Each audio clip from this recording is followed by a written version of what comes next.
One of the greatest mysteries in the Bible surrounds a man called Melchizedek. Melchizedek was this man who is briefly mentioned in Genesis chapter 14, and you see Abraham having a contact with this man. Now, there are many different theories surrounding who is Melchizedek. The reason why there's so much speculation around him is because the way that the Bible describes him is not possible. So let me explain this whole thing. And once again, sinus infection's still there, so I apologize for the voice and how I have to be this close to the microphone, so it's kind of cutting off the top of it, whatever. See, Melchizedek was known as being the king of Salem. And when Abraham came across this guy, he realized that this guy somehow knew about Yahweh, knew about his God. And Abraham even went as far as to tithe his money to Melchizedek, meaning he gave a tenth of all that he had to this man called Melchizedek. Now, Melchizedek, in and of itself, just the name, it means so much more than we could possibly actually just correlate and imagine. Fortunately, in the book of Hebrews, it actually tells us this about his name.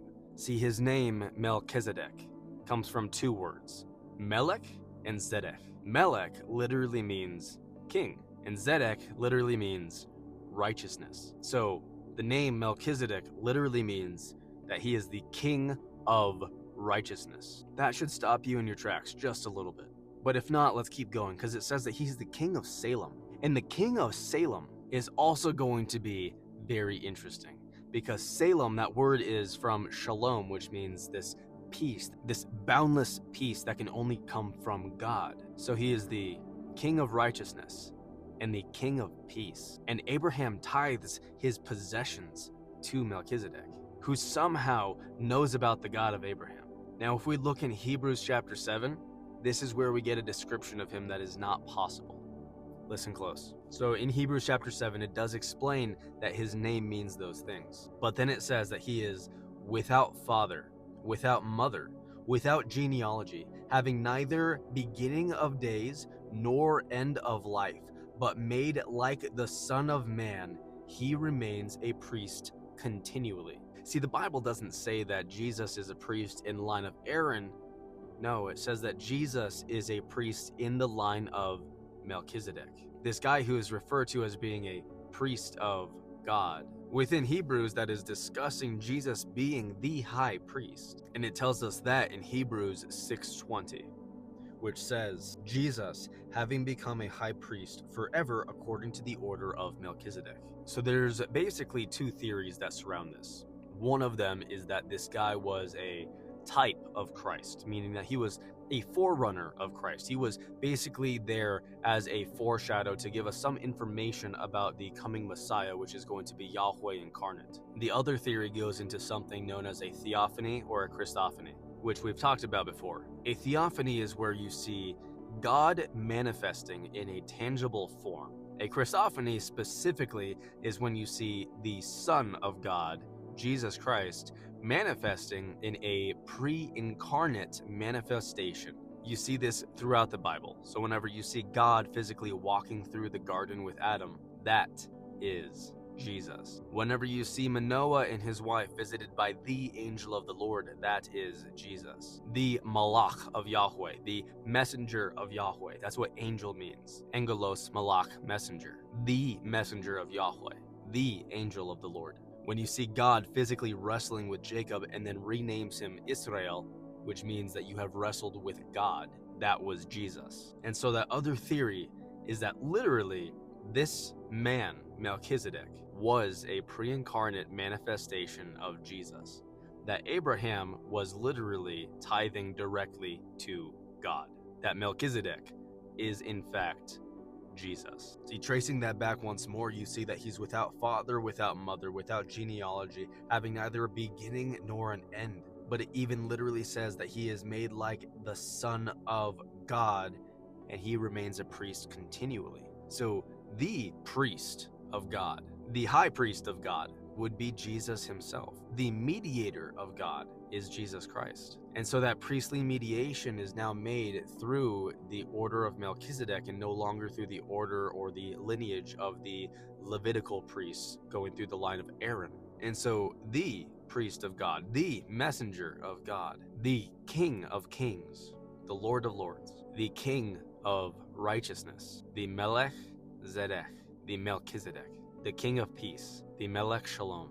That theory that says that Jesus appeared as Melchizedek, that lines up. And after tons of research, that is the view on this that I will hold to.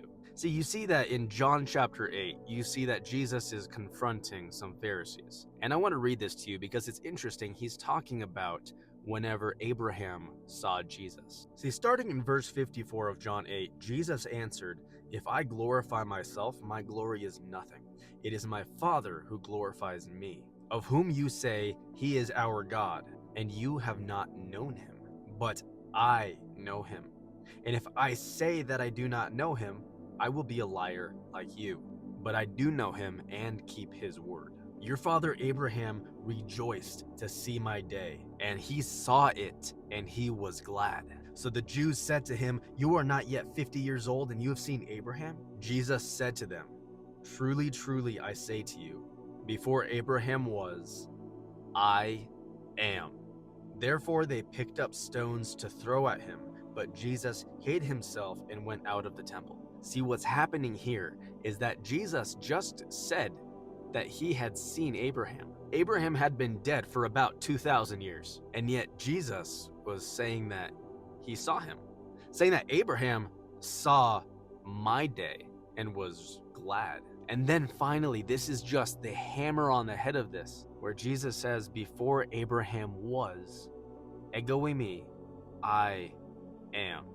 See, back in Exodus 3:14, you have another theophany. You have God appearing in a tangible form. Specifically, he's appearing to Moses in a burning bush that is not being damaged by the fire that's consuming it, which in and of itself is miraculous. It's not possible within the laws of nature. And from this burning bush, Moses hears a voice that tells him that he needs to go and he needs to free the people out of Egypt. Moses says, "Who shall I say sent me?" And God, talking from this, says, "Tell the sons of Israel that I am has sent you." God's name is I am. In the Septuagint, we see that is translated as ego eimi. So Septuagint being the Greek version, the Greek translation of the Old Testament, which also contained a few apocryphal books and other Jewish histories. That translates I am as ego eimi, which is the same terminology that we see in John 8:58. Even in John 8:24, where Jesus says, "Unless you believe that I am, you shall die in your sins." Or in Mark 14:62, when Jesus is on trial and they look at him, unable to pin any of their accusations on him, they say very declaratively, "Are you the Christ, the Son of God?" To which Jesus replies, "Ego eimi, I am, and you shall see the Son of Man sitting at the right hand of power, coming with the clouds of heaven." Immediately hearing that, the high priest tore his robes and screams out, "You've heard the blasphemy for yourself. What further need do we have for witnesses?" See, Jesus called himself God. They knew that. That was what they thought was blasphemy. Because if I or you called myself by the name of God, that is blasphemy. Same reason that in John 8:58 they picked up stones to throw at him, because the punishment for blasphemy is to be put to death. That is the only reason why Jesus was crucified, is because they thought he committed blasphemy, because he called himself God. He called himself by the eternal name of God. Which, just to take this one step further with how beautiful that is, Jesus' name would have been spoken in Aramaic, so they would have called him Isha, which in Greek would be Jesus, which then transliterated to English would be Jesus. But the Hebrew version of that is Yeshua, and Yeshua literally means the salvation of Yah, or Yahweh's salvation. Jesus' name, Jesus, literally means Yahweh's salvation. The King of Kings, the King of Righteousness, the King of Peace, Jesus Christ, the eternal God Yahweh. So cool. I hope this made sense. Let me know what's next. Follow me on X, YouTube, and Instagram. Go to taco-talks.com if you want to support me over there. Get shirts, hats, stickers, all the fun stuff, signed copies of my books. Go support me on Patreon. We do live Bible studies, so if you want to be part of something like that, come join. Let me know what other questions you guys have. Thank you, guys. God bless.